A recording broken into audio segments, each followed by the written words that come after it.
ननद का स्वयंवर। भाभी, आपको जितना कहा है उतना ही कीजिए। मेरे मामलों में अपनी मनहूस टांग मत अड़ाया कीजिए।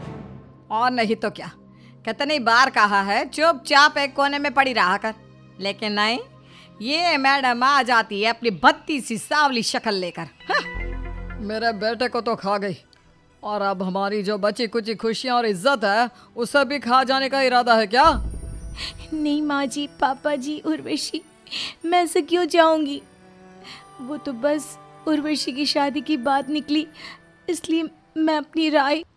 किसी ने तुम्हारी राय नहीं मांगी है।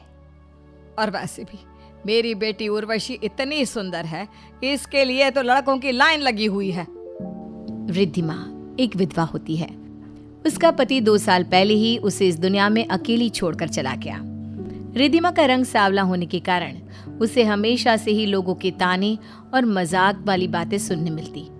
रिद्धिमा की ननद उर्वशी, जो कि बहुत ही ज्यादा खूबसूरत होती है, वो और सास कलावती और ससुर अमिताभ, ये तीनों रिद्धिमा को बिल्कुल भी पसंद नहीं करते और उसके साथ एक नौकरानी की तरह सुलूक करते। उर्वशी की शादी की उम्र हो चुकी होती है और आज वो सब इसी चर्चा पर बात कर रहे थे कि उर्वशी किससे शादी करे, क्योंकि उसके पीछे एक नहीं 10 से भी ज्यादा लड़कों की लाइन होती है। नो, ये भी नहीं। ना ना, ये तो बिल्कुल भी नहीं। ये तो मेरा छोटा भाई लग रहा है।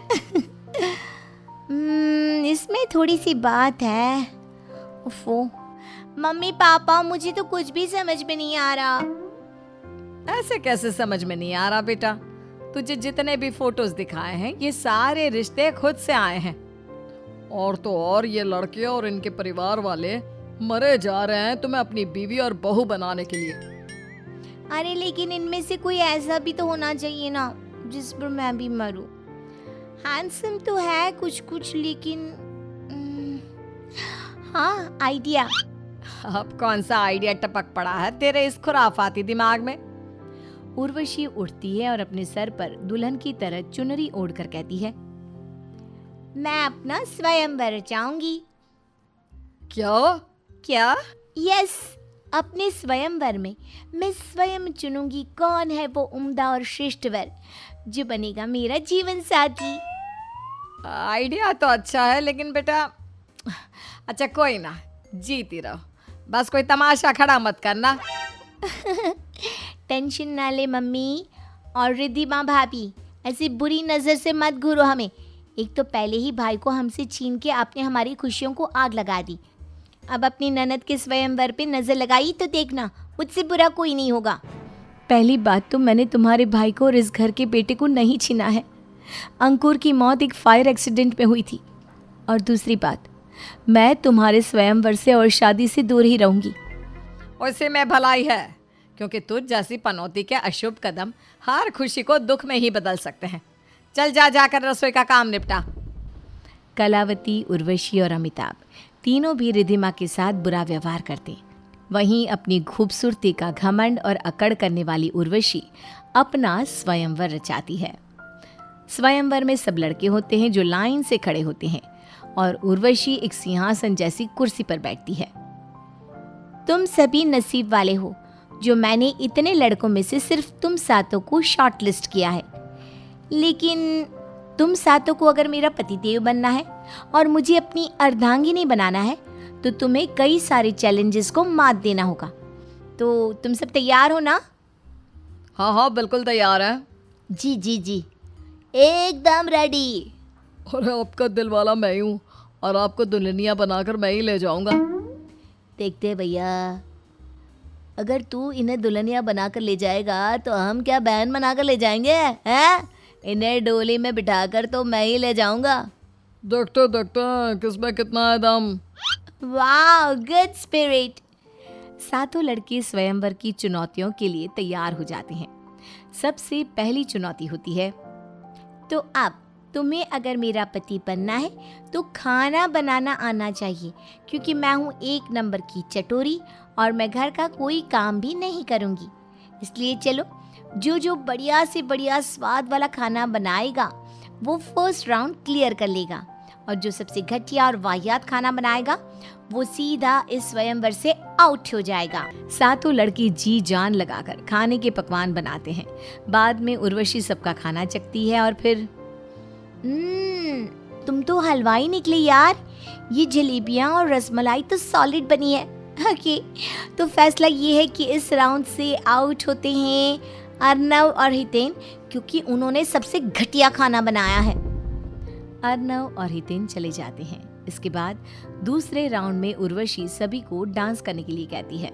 मैं एक पार्टी गर्ल हूँ, मुझे पार्टी करना बहुत पसंद है, तो फिर मेरा पति भी वैसा ही होना चाहिए, फुल ऑन डांस शांस और पार्टी करने वाला।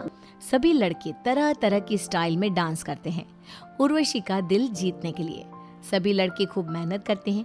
ऐसे कई राउंड्स होते हैं जिसमें कभी उन्हें फैशन शो करना होता है, कभी उर्वशी को ड्राइव पे ले जाना, कभी उर्वशी के लिए तोहफा लाना। उस बीच ऋषभ नाम का एक लड़का उर्वशी की भाभी रिधिमा को देख लेता है घर के बाहर से रसोई की खिड़की से, और वो दोनों एक दूसरे को देखते हैं और उन्हें प्रेम हो जाता है। ऋषभ रिधिमा के पास जाकर पानी मांगता है। बहुत प्यास लगी है, क्या मुझे एक गिलास पानी मिल सकता है? जी अभी देती हूँ। रिधिमा उसे पानी देती है और ऐसे ही स्वयंवर के दौरान लगातार वो दोनों रोजाना मिलते और बातें करते, और बातों ही बातों में उनका रिश्ता और भी गहरा हो जाता है। स्वयंवर के अंतिम फैसले के दिन। तो उर्वशी, तूने किसे चुना है अपना दूल्हा? किसके साथ तुम अपनी पूरी जिंदगी बिताना चाहती हो बेटा? जिसे मैंने पसंद किया है उसका नाम ऋषभ है। रुकिए, अभी तीनों के सामने डिसीजन सुनाती हूँ।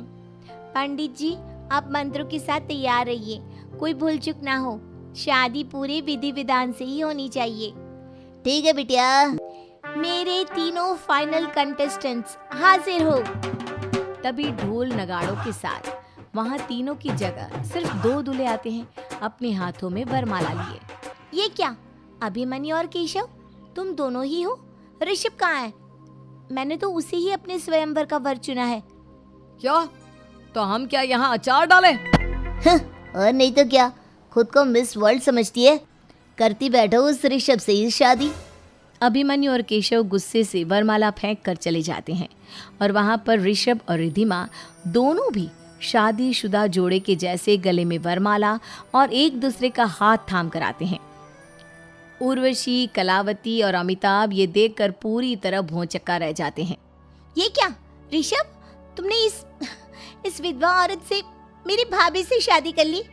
अरे ये सांवली पनौती है, इसमें तुमने क्या देखा? बड़ी मुश्किल से मुझे किसी लड़के पर प्यार आया था और वो थे तुम, और तुमने ये। चुप, एकदम चुप। आप तीनों ने इनके साथ बहुत बदसलूकी की है। अब और नहीं। मैं आया तो था तुमसे रिश्ता जोड़ने, लेकिन मेरा दिल कहीं और चला गया, और मैंने अपने जीवन का सबसे बेस्ट फैसला लिया है रिधिमा जी से शादी करके। ये सावली हैं, विधवा हैं, इसका मतलब ये नहीं कि ये अपनी ज़िंदगी जी नहीं सकती और अपने आप को खुश रखने का एक और मौका नहीं दे सकती। तुम खूबसूरत तो हो उर्वशी, लेकिन बाहरी खूबसूरती से ज़्यादा अंदर की खूबसूरती देखनी चाहिए।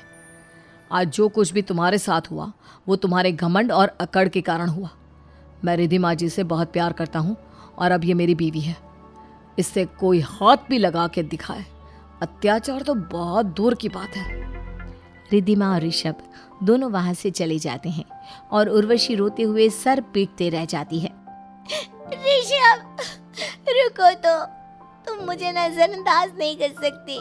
अरे वो जैसी खूबसूरत लड़की तुम्हें पूरी दुनिया में नहीं मिलेगी ऋषभ। इस तरह ननद का स्वयंवर अधूरा ही रह जाता है। उर्वशी के घमंड ने उसे नीचा गिरा दिया, और ऋषभ ने सबके खिलाफ जाकर रिधिमा से शादी कर ली और उसके साथ एक खुशहाल जीवन बिताने लगा।